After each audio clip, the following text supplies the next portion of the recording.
All right, today we're going to dig into something really powerful, maybe even a little unsettling. It's a way of looking at human history that tries to find the hidden engine, the psychological force that really drives what we do, especially when things get tough. So let's jump right in. I mean, this is one of those questions that just keeps you up at night, right? Why? Why do we see huge groups of people, entire societies even, cheering for things that seem, from the outside, like they're leading straight to disaster? They celebrate leaders and ideas that are completely against their own self-interest. How on earth does that happen? Okay, so your typical history class, right? It's all about the what. What happened, when did it happen, who was there, the dates, the battles, the laws, and that's all super important. But there's this other way of looking at things, sometimes called psychohistory, that doesn't just stop there. It's not satisfied with the what. It wants to know why. Not just why in a strategic sense, but why did people feel the way they did? What was going on inside their heads? The theory here is that the real answers, they're not in the battle plans. They're in our shared, unconscious minds. So let's talk about that hidden engine. What are these unconscious forces that are supposedly shaping our world? This is where we get to a really core idea. The theory basically says that the whole political world, it's like a group fantasy sandbox. I love that metaphor. Think about it. It's a playground, but instead of kids building sandcastles, it's us as adults acting out all our collective fears, our hidden desires, all the stuff that's way too big for any one of us to handle alone. It's a stage for our collective psyche. And that brings us right to the heart of the mechanism here, the group fantasy. How do those private fears actually turn into public action? Okay, now this is the part that might really blow your mind. A group fantasy? It's not just some weird byproduct of a bunch of people getting together. The theory argues it's the entire point. It's the reason the group forms in the first place. We come together as nations, as movements, to build this shared delusional system because it's the only way we can manage anxieties that are just too massive to face on our own. So how does this actually work? Well, it seems to follow a kind of pattern. First up is displacement. We take all our private, individual anxieties and we sort of project them onto a big public symbol. Then comes splitting. It's classic stuff. The world gets sliced into absolute good, that's us, of course, and absolute evil, that's them. Third, the group lets us act out stuff, desires and aggressions we'd normally keep bottled up.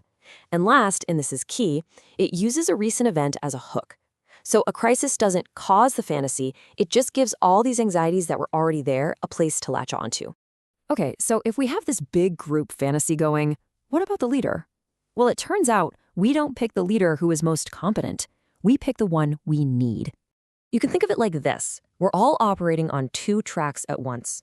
Track one is our rational brain. It's the one that says, hey, I want a leader who's got a good plan for the economy, for security, for healthcare, the policy stuff. But then there's track two. That's the unconscious emotional track. And it's looking for something totally different. It's looking for a parental figure, someone who can satisfy our deep fantasy needs. And guess which track takes over when a big crisis hits? Yeah, it's almost always track two. And this creates this really intense, almost symbiotic relationship. It is absolutely a two-way street. The leader desperately needs the crowd's love to feel powerful and validated. And at the same time, the followers are projecting everything they want to be, strong, confident, successful, onto that leader. In a way, they're feeding each other, completing each other's psychological needs. This quote just nails the whole psychological transaction perfectly. I am weak, but he is strong. Therefore, through him, I am strong. It's a complete transfer of power. You feel small and helpless, so you pour all of that into the leader. And by identifying with them, by merging with them, suddenly you feel strong. It's an incredibly powerful emotional loop to get caught in. Okay, but what happens when that fantasy, that bubble, smacks right into the cold hard wall of reality? What happens when the leader fails? Well, this is where things can get really, really dark. This is what the theory calls a paranoid collapse.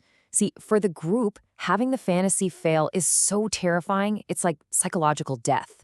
So what you can't possibly admit you were wrong, no way. Instead, you double down. You retreat even deeper into a paranoid delusion, and you find a new explanation.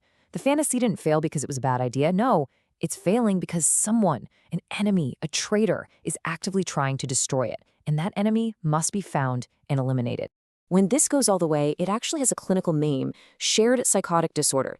The French had a great term for it, folie à millions, the madness of millions. It's where the leader, the inducer, basically imposes their own delusions onto their followers, the acceptors. And at that point, you're in a totally sealed system. Facts, evidence, reality, none of it can get in. The group is just completely detached. This is perfectly captured in that famous painting, The Blind Leading the Blind. You see the leader falling into a ditch and the whole line of followers just tumbles in right behind him. And you have to ask, why don't they just let go? The answer is heartbreaking. For someone inside that group fantasy, letting go of that bond with the leader, that means facing all your fears and all your weakness all by yourself again. And that is even more terrifying than the fall itself. So, if this is all playing out in our unconscious sandbox, what do we do about it? Is it hopeless? Well, the first step is always the same. You have to make the unconscious conscious. We have to learn to see these patterns for what they are. And this framework gives us a kind of diagnostic map, a checklist for when a society might be in trouble. We can just start asking questions. Are we seeing a whole lot of rage being displaced onto public symbols? How's the leadership looking? Is there any evidence of that shared psychosis? Listen to the language being used. Is it full of metaphors about the body, about being pure and needing to expel something unclean? And finally, what's the general feeling?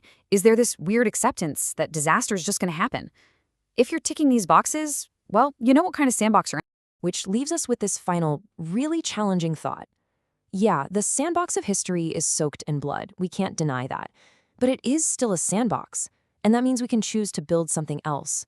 Seeing these patterns, these deep, often destructive forces, it's not about losing hope. It's about gaining awareness. It's about understanding the rules of the game so that maybe, just maybe, we can start to change them. And that's why this stuff matters so much. It's a lens for understanding not just history books, but the chaotic world right outside our window.